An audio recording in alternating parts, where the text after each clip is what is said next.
ಕೆಲವರು ಬದುಕಿನಲ್ಲಿ ತಮ್ಮ ಪಾಲಿನ ಸುಖವನ್ನು ಯಾರಿಗೂ ಹೇಳದೆ ಹಿಂದೆ ಇಟ್ಟು ಮುಂದೆ ನಡೆಯುತ್ತಾರೆ. ಈ ಬೆಳಗಿನ ಹೊತ್ತಿನಲ್ಲಿ ಈ ದಾರಿಯಲ್ಲಿ ಸಾಗುವ ಈ ಸೈಕಲ್ ಒಂದು ಸವಾರಿಯಲ್ಲ, ಒಂದು ಮೌನ ಪ್ರಾರ್ಥನೆ. ಶ್ರೀನಿವಾಸ್ ಮಾಸ್ಟರಿಗೆ ತನ್ನ ಜೀವನ ಎಷ್ಟು ಭಾರ ಅನ್ನೋದು ಯಾರಿಗೂ ಹೇಳುವ ಹಕ್ಕೇ ಇರಲಿಲ್ಲ. ಆದರೆ ಮಕ್ಕಳ ಕನಸು ಭಾರವಾಗಬಾರದು ಅನ್ನೋದು ಅವರ ಏಕೈಕ ಹೋರಾಟ. ಹಸಿವಿನೊಂದಿಗೆ ಪಾಠ ಹೇಳಿದ ದಿನಗಳಿವೆ, ನೋವಿನೊಂದಿಗೆ ನಗು ಹಂಚಿದ ಕ್ಷಣಗಳಿವೆ.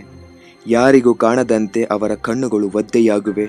ಆದರೂ ಮಕ್ಕಳ ಮುಂದೆ ಮಾತ್ರ ಅವರು ಕಣ್ಣೀರು ಮರೆಸಿಕೊಂಡು ಅವರ ತ್ಯಾಗಕ್ಕೆ ಹೆಸರು ಬಂದಿಲ್ಲ, ಅವರ ನೋವಿಗೆ ಯಾರು ಕೈ ಇಡಲಿಲ್ಲ. ಆದರೂ ಪ್ರತಿ ಬೆಳಗ್ಗೆಯೂ ಅವರು ಮತ್ತೆ ಹೊರಡುತ್ತಾರೆ. ಯಾರಿಗಾಗಿ ಅಂತ ಕೇಳಿದರೆ ಉತ್ತರವನ್ನು ಈ ದಾರಿ ಕೊನೆ ಹೇಳುತ್ತದೆ. ಹಳ್ಳಿಯ ಪ್ರತಿಯೊಂದು ಮರವು, ಪ್ರತಿಯೊಂದು ಮನೆಯೂ ನನ್ನ ಪಾಠವನ್ನು ಕೇಳಿದಂತಿದೆ. ಈ ಮಕ್ಕಳ ಕನಸು ಈಗ ಯಾವ ದಿಕ್ಕಿಗೆ ಹೋಗಲಿದೆಯೋ ಗೊತ್ತಿಲ್ಲದಂತಾಗಿದೆ.